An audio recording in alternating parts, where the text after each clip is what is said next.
Hello दोस्तों, स्वागत है आपका अपना YouTube channel black book race में। ये है सेनो एंटो का पार्ट 13 वीडियो। हम लोग क्वेश्चन 40 तक कंप्लीट कर लिए थे सेनो एंटो का, और एक्सरसाइज आपको पता ही होगा 2 है। ठीक है, इतना पता है आप लोगों को। बताइए ये क्वेश्चन नंबर 40 को कैसे याद किए थे? ठीक है, बताइए इतनी बातों को, फिर मैं नेक्स्ट करवाऊंगा। ठीक है, नेक्स्ट क्वेश्चन को फिर देखेंगे, लेकिन आप बताइए कि इसको कैसे याद किए थे। तो आपको बता दें कि इसको याद किए थे हम लोग डिस प्रेज को, कि डिस अन्य डिश पर अब PARAGE को पढ़े थे पराग। क्या पढ़े थे? पराग। पराग पढ़ लो, पान पराग पढ़ लो। ठीक है, याद करने तो यही सब पढ़ने होंगे। ठीक है, कोई दिक्कत नहीं। तो हम लोग बताए थे कि डिश पर या डिश पर, टीवी पर, जो भी कह लो, कि डिश पर जब पान पराग का प्रचार या रजनीगंधा का प्रचार देता है तो लोग उस एडवर्टाइजमेंट को क्या करते हैं? निंदा करते हैं। क्या करते हैं? निंदा करते हैं कि ऐसा नहीं करना चाहिए, नशीली चीज़ों का प्रचार टीवी पर नहीं देना चाहिए, डिश पर नहीं दिखाना चाहिए। ऐसा ही ना? इस तरीके से करवाए थे। अच्छा ठीक है। और अगर फिर भी नहीं याद हुआ होगा, मैं तो कहता हूँ यार कि अगर नहीं याद होते हैं तो आप लिख दिया करो कमेंट बॉक्स में कि मुझे याद नहीं हुआ ये। ठीक है? ताकि मैं भी और इसको थोड़ा-सा बढ़िया कर सकूँ। ठीक है? तो डिश मान लो, ठीक है? अब इस तरीके से याद कर लेते हैं। डिश को पढ़ लोगे, डिश। चलिए, और अच्छे तरीके से याद करवाते हैं। DIS को डिस पढ़ लेना। क्या पढ़ लेना? डिस पढ़ लेना।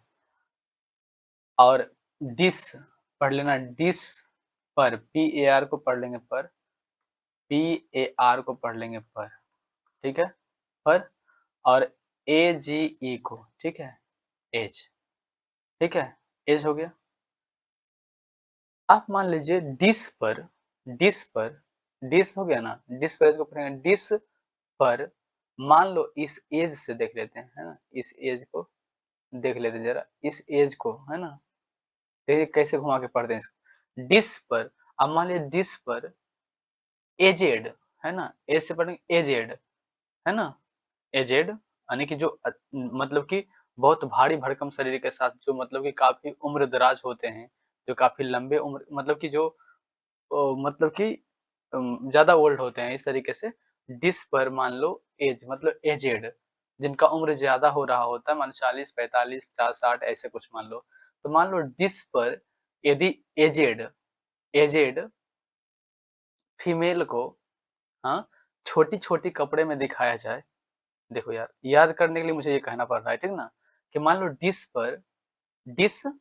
पर एजेड, ए से याद रखेंगे एजेड।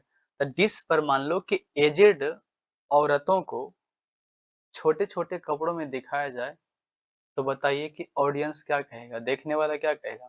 उसकी निंदा ही करेगा। देखने वाला क्या करेगा? उसकी निंदा करेगा कि ऐसा नहीं करना चाहिए, ठीक है? यंग रहता है तो चलता है, उतना कोई दिक्कत नहीं है, लेकिन ये काफ़ी एजेड हैं तो इनके साथ ऐसा नहीं करना चाहिए। लोग क्या करते हैं? निंदा करने लगेंगे, है ना? तो डिस पर अगर एजेड औरतों को छोटी-छोटी कपड़ों में दिखाया जाए, तो लोग क्या करते हैं? उनकी निंदा करेंगे। क्या करेंगे? निंदा करेंगे, विलिफाई करेंगे, ठीक है? चलिए, तो ये तो मैं ये बता दिया, है ना? ये दूसरा लिंक लगा दें कि आप इस तरीके से याद कर सकते हो, कोई दिक्कत नहीं है, ठीक है?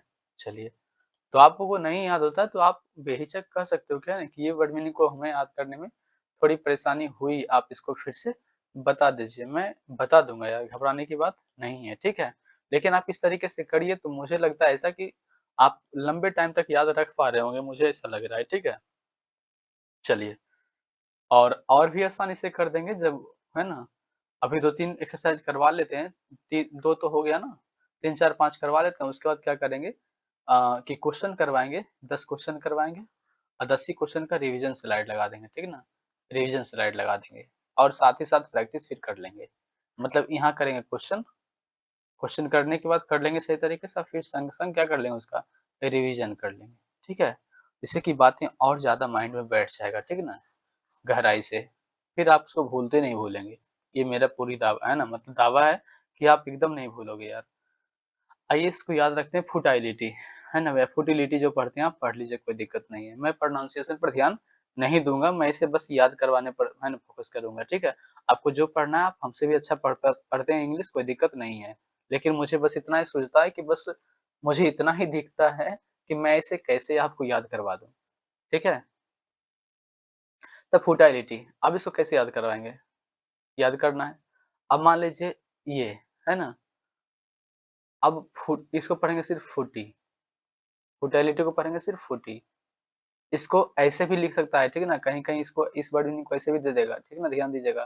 फुटाइल, T-I-L-E, फुटाइल, फुटाइलिटी, है ना? इस तरीके से, तो फुटाइल भी कहीं-कहीं लिख सकता है, कोई दिक्कत नहीं है, इसका भी मतलब यही होता है, ठीक है? तो मान लीजिए इसका मतलब क्या फूट, F-U-T फूट। अब मान लीजिए ये बाल्टी था दूध से भरा हुआ, दूध से भरा हुआ और ये जो है 2-3 जगह से फुट गया, क्या हो गया? फुट गया और दूध क्या हो गया? निकलने लगा, दूध इससे क्या हुआ? बाहर निकलने लगा, तो फुटाइल।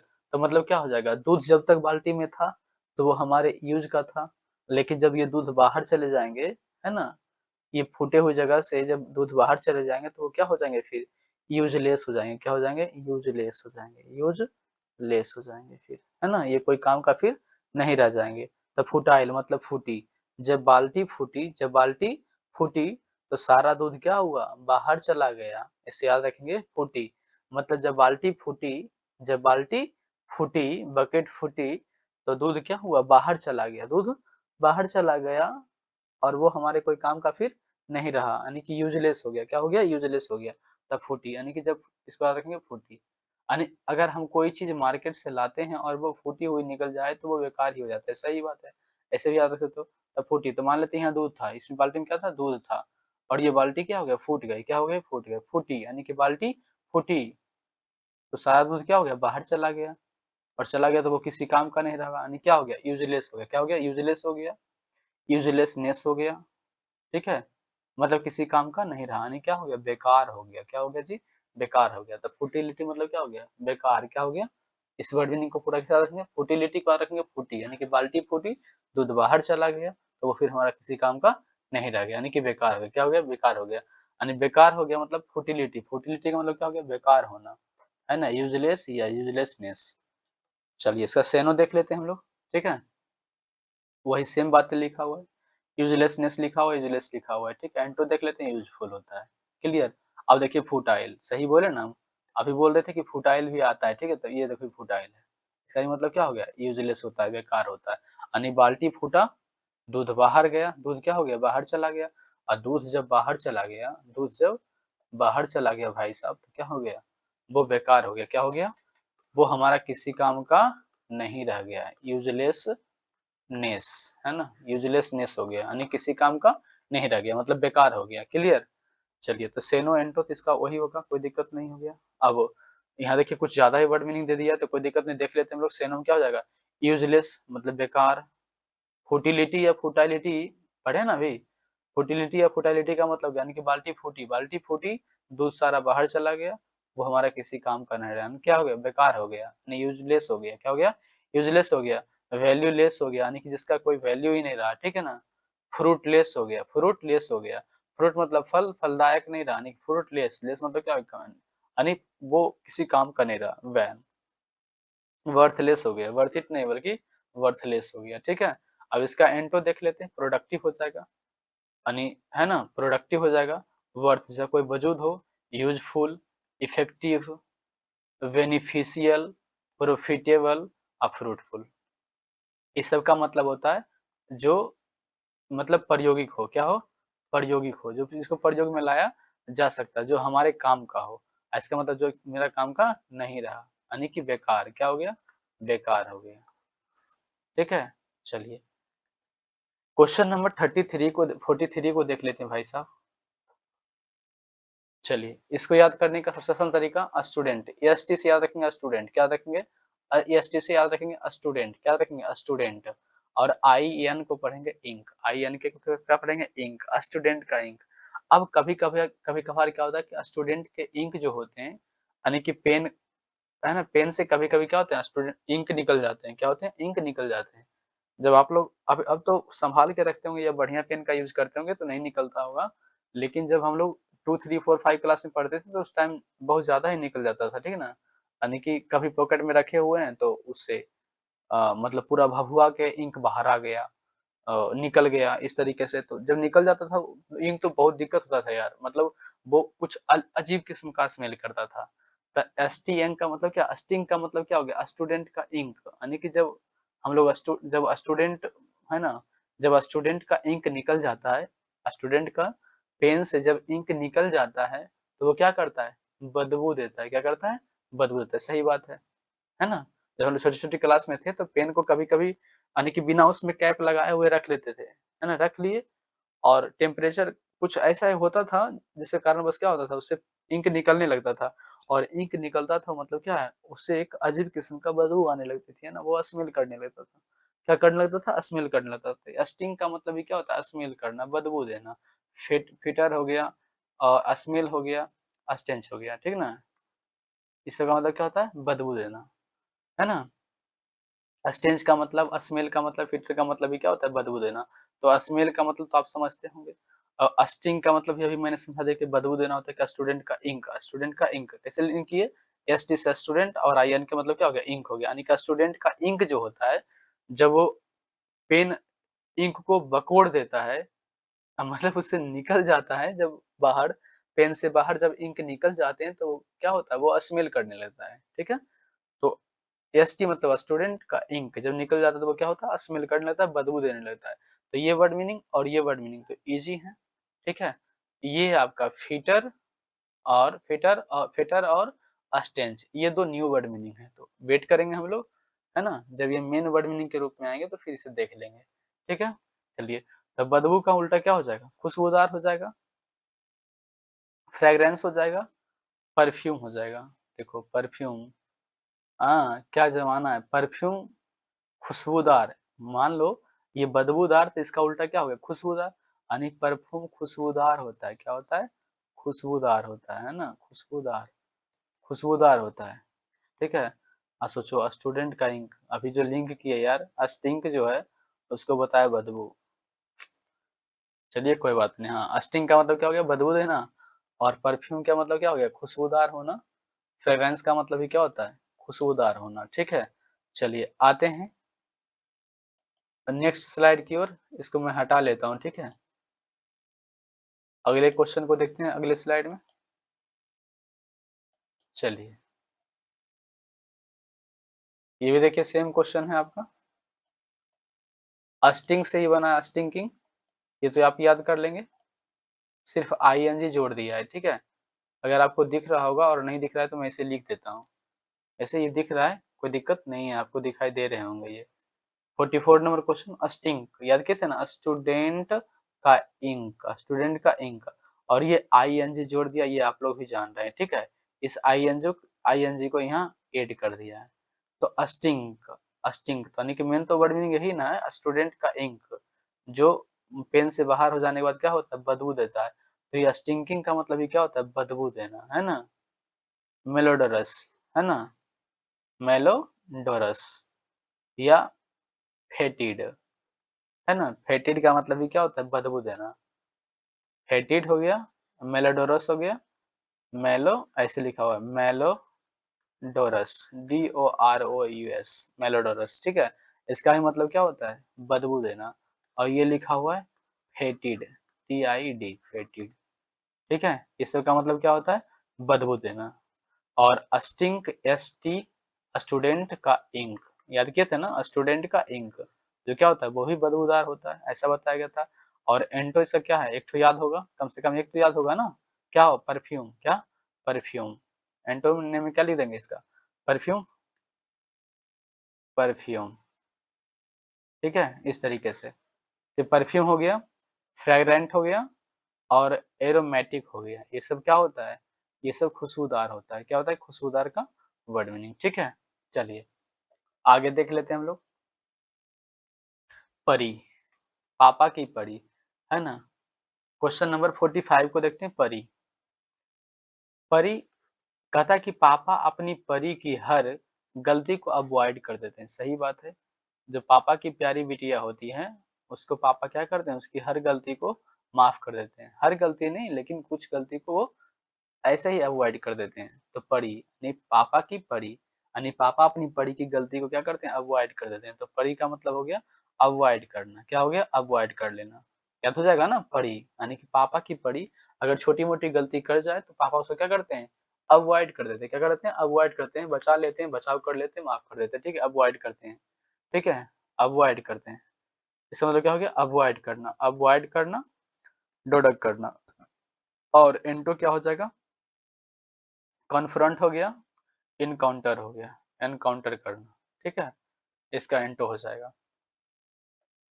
पापा की पड़ी, पापा अपनी पड़ी की छोटी-मोटी गलती को क्या करते हैं? अवॉइड करते हैं, है ना? तो पड़ी PARRY का मतलब क्या हो गया? अवॉइड करना। चलिए, SKIRT को पढ़ लेंगे एस्कॉर्ट। क्या पढ़ेंगे? एस्कॉर्ट। जैसा कि ये मोहतरमा पहन रखी है ना, एस्कॉर्ट इसको बोलते हैं। क्या बोलते हैं? एस्कॉर्ट। ये नंगी टांगे इनकी दिखेगी, ठीक है? और बस इतना ही कपड़े पहन रखेंगे, है ना? तो ये क्या हो गया है? मतलब इसको बोलते हैं एस्कॉर्ट। क्या बोलते हैं? एस्कॉर्ट। SKIRT को पढ़ेंगे एस्कॉर्ट। क्या पढ़ेंगे? एस्कॉर्ट। तो एस्कॉर्ट तो यानी कि एस्कॉर्ट पहनी लड़की से हम लोगों को भी दूर रहना चाहिए, है ना? हम सबको भी दूर रहना चाहिए, ठीक है? एस्कॉर्ट पहनी लड़की से भी दूर रहना चाहिए, है ना? क्योंकि ये हाई वोल्ट की होती हैं। दिक्कत है ना? ऐसे झटका लगेंगे ना कि पता नहीं चलेगा यार कि किधर से आते हो, किधर जाते हो। तो स्कर्ट यानी कि स्कर्ट पहनी लड़कियों से क्या होना चाहिए? हमें दूर रहना चाहिए, खुद को बचाव करना चाहिए, अवॉइड करना चाहिए। तो स्कर्ट पहनी लड़कियों से क्या कहता है? स्कर्ट पहनी हुई लड़की मनचले लड़कों से रास्ते में बचने की कोशिश करती है। या ऐसे ही कह सकते हो या देखो स्कर्ट पहनी लड़की जो होती हैं, वो मनचले लड़कों से दूर-दूर भागती है, यानी कि बचकर चलती हैं, है ना? हाँ, कि कहीं छेड़ ना दे, ऐसे भी समझ सकते हो बातों को। यानी कि स्कर्ट पहनी SKIRT स्कर्ट यानी कि स्कर्ट पहनी लड़की जो होती है, वो रास्ते में मन चले लड़कों से दूर-दूर ही चलती है ना?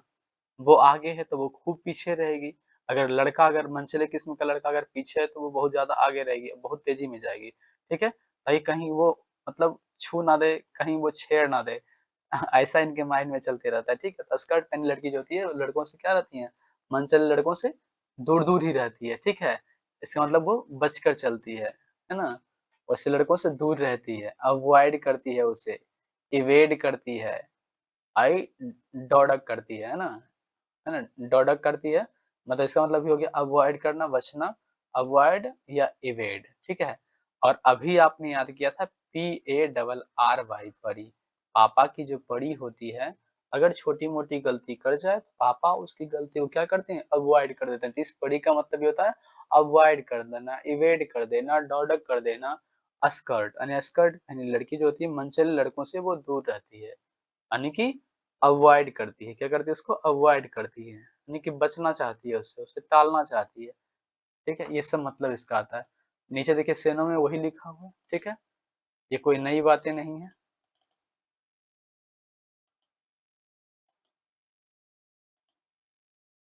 चलिए, एंटोम हो जाएगा, कॉन्फ्रंट हो जाएगा, इनकाउंटर हो जाएगा, है ना?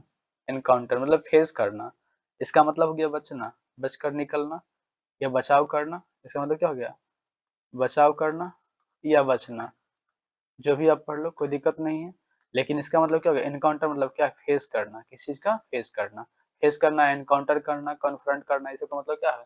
देखिए, ये टैकल करना, क्या करना? टैकल करना, ठीक है? आप तो समझ रहे होंगे इन बातों को, टैकल करना, एनकाउंटर करना, ये सब बात जो है फेस करना, ये सब बात क्या है? सिंपल है, ठीक है?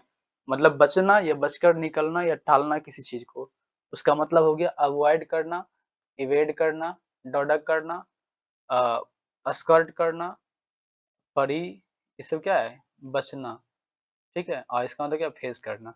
चलिए, इसका हिंट हो गया फेस करना। चलिए, अब देखते हैं क्वेश्चन नंबर 47 को कि DIN को क्या पढ़ेंगे? दीन, क्या पढ़ेंगे? दीन। तो दीन में जो होता है, अगर आप शहर में रहते होंगे और आपका घर इमेजिन करो दिन, दिन का समय हो दिन का समय हो और आपका घर शहर में रोड के किनारे हो, रोड के किनारे हो, तो बताओ क्या होता है? काफ़ी शोर-शराबा होता है। क्या होता है? काफ़ी शोर-शराबा होता है। कहीं दुर्गा पूजा हो तब देख लो, छठ पूजा है तब देख लो ये बड़े-बड़े चोंगा लगा देते हैं रोड के किनारे और खूब शोर-शराबा होता रहता है, गाना गाना बजाना चलता रहता है, ठीक है? मैं इसके खिलाफ नहीं हूँ, मैं ये कहना चाह रहा हूँ कि काफ़ी मार्केट में क्या होता है शोर-शराबा होता है। क्या होता है शोर-शराबा, शोरगुल होता है। क्या होता है शोरगुल होता है, मेक ए नॉइज़ होता है ना? जिसको आप याद करते हो मेक ए नॉइज़ मतलब हल्ला करना, शोरगुल करना। वो तो काफ़ी सिंपल वर्ड मीनिंग है इसलिए यहाँ नहीं लिखे। तो यहाँ देखिए DIN को मतलब क्या है दिन पढ़ेंगे, क्या पढ़ेंगे दिन। कब पढ़ेंगे? दिन पढ़ेंगे, है ना? दिन। तो दिन दिन में क्या होता है? दिन में काफ़ी हल्ला होता है। क्या होता है? काफ़ी हल्ला होता है, काफ़ी शोर-शराबा होता है, ठीक है? काफ़ी शोरगुल होता है, ठीक है? अप्रोर, अप्रोर का मतलब ये होता है शोरगुल करना, लाउड का मतलब ये होता है शोरगुल करना, है ना? लाउड से याद रखेंगे लाउड स्पीकर, जो कि क्या है? चिल्लाता है, क्या करता है? चिल्लाता है, खूब शोरगुल करता है। तो दिन में जो होता है काफ़ी शोर-शराबा होता है, इसको याद रख लेंगे ना कि दिन में क्या होता है? काफ़ी शोर-शराबा होता है। लाउड का मतलब भी शोर-शराबा, अप्रोर का मतलब भी क्या होता है? शोर-शराबा, ठीक है? यानी कि हल्ला होना, लाउड, अप्रोर, रैकेट, है ना? अट्टोमोल्ट, है ना? ये सब का मतलब क्या होता है? शोर-शराबा करना, क्या करना? शोर-शराबा करना। अब आइए कुछ देखिए हल्ला करना या शोरगुल करना का कुछ वर्ड मीनिंग आया है, ठीक है? लाउड, तो आप इसको याद रख लेंगे लाउड स्पीकर से कि लाउड स्पीकर जो होता है वो बजता है तो क्या करता है? शोरगुल तो ही करता है। अप्रोर, अप्रोर अगर आप मतलब आप, अगर रोअर, अप्रोर, अप्रोर को याद रखें मतलब आप अगर रोड पर चले जाओ, अप्रोर को ऐसे याद रखेंगे कि आप अगर रोअर, अप्रोर मतलब अगर आप रोड पर चले जाते हो, अप्रोर अगर आप रोड पर चले जाते हो तो क्या होता है वहाँ काफ़ी हल्ला होता है। रैकेट यानी कि रॉकेट जो होता है वो चलता है तो क्या होता है? बहुत आवाज़ आती है उससे, है ना? सन सन की आवाज़ आती है।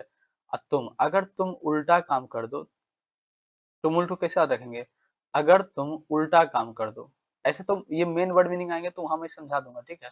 लेकिन फिर भी समझा देते हैं कि तुम अगर उल्टा काम कर जाओ तुम, है ना? ये TUM को पढ़ लो तुम ULT को पढ़ लो उल्टा। अगर तुम उल्टा काम करोगे, तो आपके ऊपर क्या है? लोग चिल्लाएँगे ही तो।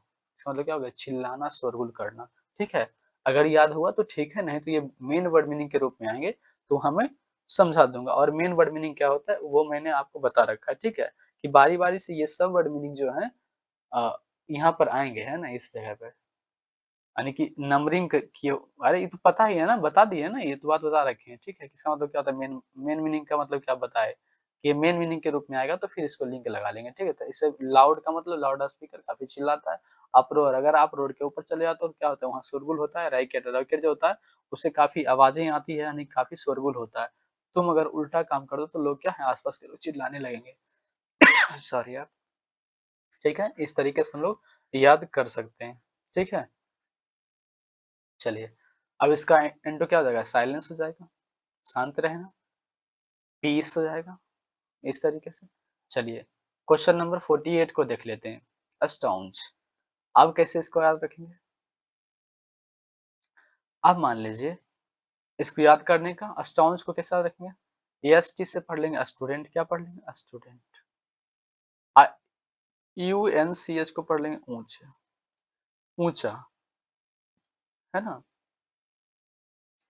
तो वही स्टूडेंट अपने परिवार का नाम ऊँचा करते हैं। स्टूडेंट, एसटी से स्टूडेंट, एयूएनसीएच स्टूडेंट, एयूएनसीएच को पढ़ लेंगे ऊँचा या यूएनसीएच को पढ़ लेंगे ऊँचा।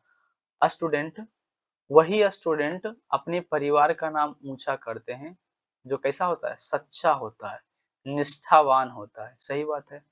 जो सही निष्ठा के साथ मेहनत करता है ना? वही अपने परिवार का नाम रोशन करता है, ऊँचा करता है।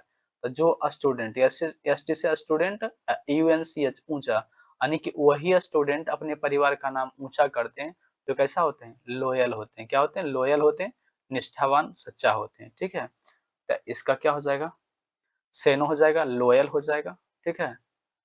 फेथफुल हो जाएगा, एंटो क्या हो जाएगा? डिसलॉयल, बेईमान किस्म का, जो निष्ठावान ना हो। इनफाइडेड हो जाएगा, इनफाइडल हो जाएगा।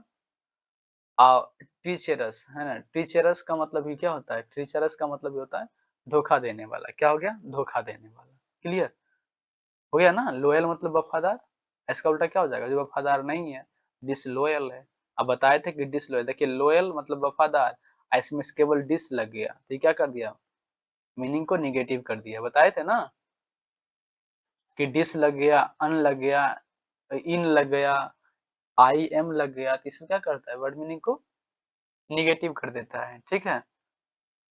चलिए क्वेश्चन नंबर 49 को देख लेते हैं। क्वेश्चन नंबर 49 स्टेशनरी है ना, स्टेशनरी। अब देखिए स्टेशनरी एक तो होता है STATIONARY, एक होता है स्टेशनरी, एक होता है ई वाला। तो जो ई वाला होता है यहाँ पर एन के बाद यहाँ यहाँ जहाँ मैंने मार्क किया है, ठीक है। एक होता है स्टेशनरी STATIONERY, ई स्टेशनरी का मतलब जो आप समझ रहे हो वो, ठीक है, स्टेशनरी, ठीक है, वो। लेकिन इस स्टेशनरी का ए वाला जो होता है उसका मतलब होता है स्थिर। क्या होता है जी? स्थिर होता है। क्लियर? स्टेशनरी का दुकान होता है ना, आप जानते हो ये, तो वो स्टेशनरी ऐसे लिखा था एन ई, यहाँ ई होता है। लेकिन अगर यहाँ ए लिखा हो तो इसका मतलब समझ जाना क्या है? स्थिर। क्या कह रहा है? स्थिर। अगर स्टेशनरी में ए लगा हुआ रहे, स्टेशनरी में यहाँ एन के बाद ए लगा हुआ मिल जाए तो उसका मतलब क्या होता है? स्थिर होता है, ठीक है, स्थिर होता है, स्टैंडिंग होता है, ठीक है। तो इस स्टेशनरी का मतलब क्या होता है? स्थिर होता है। तो आप तो इतना ही समझ जाओ। या फिर इसको याद करने का सबसे आसान तरीका STATION स्टेशन, इसको इतना याद रख लेंगे, बस इसको याद इतना से याद रख लेंगे, ठीक है। Station STATION station. तो स्टेशन, स्टेशन जो कि एक जगह स्थिर ही तो रहता है, सही बात है। स्टेशन STATION स्टेशन, है ना, स्टेशन, इसको यहाँ याद रखेंगे। या फिर और फिर थोड़ा सा यहाँ यहाँ भी फोकस करेंगे, स्टेशन जो कि अस्थिर रहता है, ठीक है, कोई दिक्कत नहीं। लेकिन यहाँ यहाँ ध्यान रखना कि यहाँ ए लगा हुआ है तो ही इसका अर्थ होता है स्थिर। अगर ई लग गया तो वो स्टेशनरी हो गया, ये वाला है ना, सामान वाला, ठीक है। स्टैंडिंग, इसका मतलब क्या हो गया? स्टेशनरी। इस ए वाला स्टेशन का मतलब स्टेशन जो कि अस्थिर रहता है, इतना याद रखेंगे। स्टेशन, स्टेशन जो कि अस्थिर रहता है, ठीक है। तो इस स्टेशनरी का मतलब हो गया स्थिर रहना, स्टैंडिंग रहना, ठीक है, स्टैंडिंग रहना। अब इसका एंटो क्या हो जाएगा? मूविंग हो जाएगा, मोबाइल हो जाएगा। इसका मतलब क्या होता है? चलना या गतिमान होना, ठीक है। चलिए मैंने अभी आपको समझाया स्टेशनरी, ध्यान देना, STATIONARY, मैंने ये समझाया कि अगर स्टेशनरी में ए लगा हुआ मिल जाए तो इसका मतलब होता है स्टैंडिंग, स्टैंडिंग, ठीक है। लेकिन अगर यहाँ ई लग जाए, क्या लग जाए? ई लग जाए, इसका मतलब होता है वो सामान वाला स्टेशनरी का दुकान नहीं होता है, स्टेशनरी का जो दुकान होता है ना, उसकी बात हो जाती है फिर ई लग जाने से, ठीक है। मैंने इन बातों को बताया, क्लियर। तो इस प्रकार अपना पार्ट 13 कंप्लीट होता है और वीडियो काफी लेंथी हो जाता है समझाने के क्रम में, क्योंकि जब तक नहीं समझ में आएगा आपको तब तक बात बनेगी नहीं, ठीक है। मैं धीरे धीरे इसको पीक पर ले आऊंगा, मतलब धीरे धीरे मतलब कि स्पीड को थोड़ा बढ़ा दूंगा जिससे कि आप बातों को समझ पाए, ठीक है।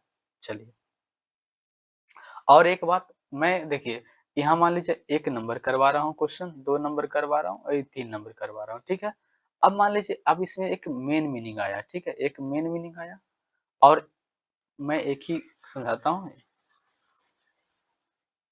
मैं चीजों को समझाता हूँ कि मान लीजिए ये क्वेश्चन है, ठीक है, तो ये मेन मीनिंग है, ठीक है, ये मेन मीनिंग है, ठीक है, यहाँ कुछ लिखा हुआ है, मेन मीनिंग है। अब इसका सेनो होता है, अब जानते हैं सेनोनिम्स होते हैं, और फिर इसका एंटोनिम्स होते हैं, ठीक है, एंटोनिम्स होते हैं। तो सेनोनिम्स में मतलब को कुछ मीनिंग ऐसे आते हैं जो कि इजी होते हैं, या संग के संग संग हम लिंक करवा के आपको बता देते हैं। और कुछ ऐसे होते हैं जो न्यू वर्ड मीनिंग होते हैं, न्यू वर्ड मीनिंग होते हैं ना, कुछ न्यू वर्ड्स होते हैं, ठीक है। जो न्यू वर्ड्स होते हैं तो मैं कहता हूँ वहां पर कि इसका वेट करते हैं हम लोग, इसका वेट करते हैं कि ये मेन मीनिंग कब बनेगा। या एंटो में मान लीजिए कि न्यू वर्ड मीनिंग आ गया, ठीक है, न्यू वर्ड्स आ गए, ठीक है, वर्ड आ गए। अब न्यू वर्ड आ गए तो हम इसके लिए वेट करेंगे कि ये कब मेन मीनिंग के रूप में आएगा, मतलब इस जगह पर कब आएगा। हो सकता है क्वेश्चन नंबर 10 में ये आ जाए, या 11वें में आ जाए, या इस एक्सरसाइज के लास्ट में ये आ जाए मेन मीनिंग के रूप में, या ये आ जाए, ठीक है। तो ये धीरे धीरे सब आते हैं मेन मीनिंग के रूप में। और जैसे-जैसे ये वर्ड मीनिंग मेन मीनिंग के रूप में आएँगे, उस तरीके से हम लोग लिंक लगा-लगा के इन सबों को याद करते चले जाएँगे, ठीक है? आप अभी तो ये एक्सरसाइज़ 2 चल रहा है ना, अभी 2-3 एक्सरसाइज़ और कर लो, यानी कि कम से कम एक्सरसाइज़ 5 तक आप कंप्लीट कर लो पहले, ठीक है? एक्सरसाइज़ आप 5 तक कंप्लीट कर लो, फिर आपको एहसास हो जाएगा कि आप बहुत सारे वर्ड मीनिंग को जान रहे हो, ठीक है? फिर मैं इन पाँचों एक्सरसाइज़ को एक बार ब्रीफ डिस्कशन करूँगा आपके साथ, ठीक है? पाँचों एक्सरसाइज़ को एकदम पूरा एक्सरसाइज़ फिर इसके बाद क्या करेंगे इसके 5 एक्सरसाइज़ कंप्लीट करवा लेने के बाद फिर मैं एक्सरसाइज़ 1 करवाऊँगा आपको, 1 करवाऊँगा और उसमें जितने भी क्वेश्चन हैं, जैसे कि एक्सरसाइज़ 1 में लगभग 90 क्वेश्चन हैं, ठीक है? और एक्सरसाइज़ 2 में भी लगभग 90 क्वेश्चन हैं, ठीक है? तो ये सारे क्वेश्चन को यानी कि एक ही क्लास में 90 क्वेश्चन करवा देंगे एक साथ और फिर एक क्लास में 90 क्वेश्चन करवा देंगे एक साथ, ताकि आपको सारा मतलब चीज़ें फिर से क्या हो जाए, याद हो जाए, तुरंत। और लिंक किया हुआ रहता है, मैं तो लिंक करवा दिया हूँ ना, तो फटाफट उसको निकालते चले जाएँगे कि कैसे याद किए थे। मैं सिर्फ पूछूँगा उसमें कि कैसे याद किए थे? आपको लिंक पता है तो बता दीजिए और नहीं तो मैं तुरंत बता के फिर आगे निकल जाऊँगा। इस तरीके से करवाएँगे, ठीक है? तो घबराने की बात नहीं है, जब जुड़े हो यार तो है ना, पूरी सफ़र में आप साथ रहो, कोई दिक्कत नहीं है, ईमानदारी के साथ मेहनत करो, है ना? बातें बनेगी यार, है ना? घबराने की बात नहीं है। और आप देखते हो कि है ना सीजीएल का हो, सीएचएसएल का हो, एमटीएस का हो, किसी भी एग्ज़ाम में आप देखते होंगे, तो वोकैब का वेटेज अच्छा खासा होता है, ऐसी बात नहीं है यार, है ना? वोकैब ऐसी बात नहीं है कि फूँक दिए उड़ गया, ऐसी बात नहीं है यार, है ना? सेनो एंटो से भी लगता है हमको कि सेनो एंटो से भी 3-4 तो आ ही जाते हैं, है ना? सेनो एंटो से 3-4 आ जाते हैं और यही 3-4 के ही श्योर 3-4 क्वेश्चन ओडब्ल्यूएस का भी हो जाता है ना? ओडब्ल्यूएस का भी 3-4 हो जाता होगा, जो दिए होंगे सीजीएल का, एमटीएस का, सीएचएसएल का एग्ज़ाम तो उनको पता होगा। या फिर ईडीएम, आप ईडीएम ईडीएम में थोड़ा या तो 2 मिलेगा या तो 3 मिलेगा इस तरीके से। तो आप देख लो, अगर 2 त 3-3 6 हो गया, अगर 3-3 को भी मानते हैं तो 3-3 6 हो गया, 6-2 8 हो गया। अब 8 क्वेश्चन, आपको समझ सकते हैं 8 क्वेश्चन, है ना? बहुत मैटर करता है यार। दूसरी बात ये है कि आपका वोकैब अच्छा हो जाएगा, ईडीएम अच्छा हो जाएगा, है ना? ओडब्ल्यूएस अच्छा हो जाएगा, तो आपका आरसी अच्छा हो जाएगा, रीडिंग कॉम्प्रिहेंशन बढ़िया हो जाएगा। आप चीज़ों को पैसेज को आप समझ पाओगे, क्लोज़ टेस्ट को आप फ़िल कर पाओगे सही तरीके से। तो बहुत एडवांटेज इसका है, ठीक है? ऐसी बात नहीं है। वोकैब अगर करते हो आप सही तरीके से ईमानदारी से, तो ये आपको हर जगह आपको मदद करेगा, है ना? वोकैब आपका अच्छा है, तो ग्रामर आप बढ़िया से पढ़ लेंगे। अच्छी तरीके से एग्ज़ाम्पल को समझ पाएँगे, रीडिंग कॉम्प्रिहेंशन को बढ़िया से समझ पाएँगे। हाँ, इस तरीके से क्लोज़ टेस्ट को आप बढ़िया से कर पाएँगे, पीक्यूआरएस को आप सही से कर पाएँगे, होता है ना? पढ़े होंगे पता होगा, पीक्यूआरएस भी आप सही से कर पाओगे, क्लोज़ टेस्ट भी आप कर है ना? क्लोज़ टेस्ट भी आप सही से कर पाओगे। हाँ, रीडिंग कॉम्प्रिहेंशन आप बढ़िया से कर पाएँगे और वोकैब भी आप बढ़िया से कर पाएँगे। तो बहुत सारा एडवांटेज है इसका, ठीक ना? ऐसी बात नहीं है, आप बस ईमानदारी से करते चलो, ठीक है? तो चलिए, वीडियो काफ़ी लेंदी हो जाते हैं, तो कोई नहीं यार, फिर भी है ना टाइम निकाल के देख लिया करो, है ना? चलिए तो आज के लिए इतना ही, मिलते हैं नेक्स्ट क्लास में, तब तक के लिए जय हिंद।